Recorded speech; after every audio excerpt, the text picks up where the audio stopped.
I'm Diamond, and today I'm going to be talking about the manual called How to Survive a Sharknado and Other Unnatural Disasters by Andrew Schaefer. So the title of my presentation is called The Irony of the Parody. And today I'll discuss how this book represents a parody, but also when looking deeper into the concept, allows one to see the underlying satire of the manual. So, first I'll just give you guys a quick overview of the difference between a parody and a satire. According to literarydevices.net, a parody is defined as an imitation of a particular writer, artist, or genre, exaggerating it deliberately to produce a comedic effect. A satire is defined as a technique employed by writers to expose and criticize foolishness and corruption of an individual or society by using humor, irony, exaggeration, or ridicule. In my opinion, How to Survive a Sharknado has a more ironic and satirical effect than what first meets the eye. Normally, a humorous effect is given off by exaggerating aspects from an original piece for a comedic effect, and in some situations to shed light on the ridiculousness on some of the things that are said and done in these pieces. A lot of times these exaggerated points also shed light on the things that might have otherwise been overlooked in the original piece, hence the irony of the parody, which leads to it being called satire. The fact that it's made for comical purposes definitely does not overshadow its ability to ridicule and kind of poke fun at the ideas of these original creators. The book How to Survive a Sharknado is a definite example of this literary device. It takes real-life natural disasters and adds an unrealistic aspect to them.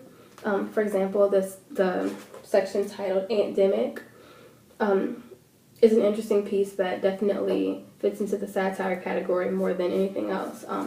This chapter describes an epidemic flu that's being spread by mega fire ants.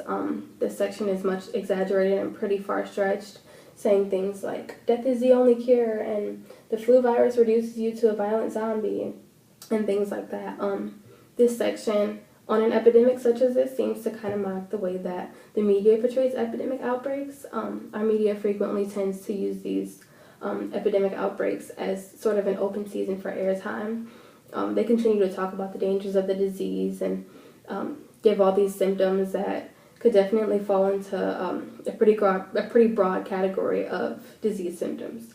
The Ebola outbreak of last year is a good example of this concept also. During this time, there wasn't a news station or newspaper that didn't talk about Ebola and how important it is that people avoid contact with someone who might be showing symptoms of Ebola and things like that.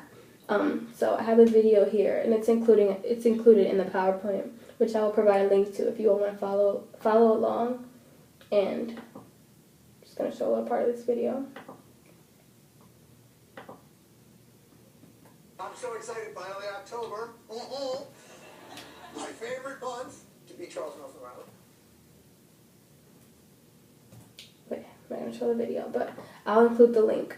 The video just basically is a parody of a news report that talked about how the media portrayed Ebola and like made this huge deal out of it to kind of cause chaos and fear for the public. So I feel like this kind of relates to the way that Andrew Schaefer in the chapter Antdemic, he kind of is like poking fun at the way that that people talk about different types of epidemics.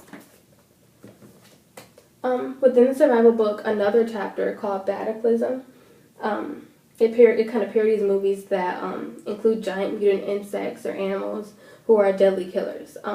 The 2013 sci-fi and horror film Arachnia, for example, is about a group of people being attacked by these huge killer spiders. The spiders have these ridiculously huge mutated bodies and this like unrealistic super strength and invincibility.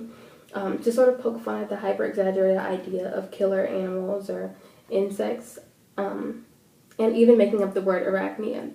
Cataclysm explains the catastrophe of these genetically mutated bats, whose attack could result in anything from radiation poisoning to blood sucking, while also including that one way to avoid an attack would be for one to shave his head. The sarcasm and humor in this chapter is hilarious while also pretty satirical and kind of poking fun at the way that the way that people are targeted in these more serious movies, mentioning that some of the high-risk targets of these attacks were internet celebrities and alternative country musicians. These exaggerations of target groups and repercussions of an attack all work together to kind of shed light on the far-fetched idea of some kind of killer insect or animal who wreaks havoc on an entire city or group of people who can do nothing to stop it. So that also goes into the idea of the irony of the parody. So the Sharknado manual is, while it's funny, it's also thought-provoking. It does its job of entertaining, but it also gives the reader a deeper thought to the subject. While parodies are normally written for comedic effect, this Sharknado manual seems to alternate between both parody and satire, with satire kind of being the most prevalent. Thank you.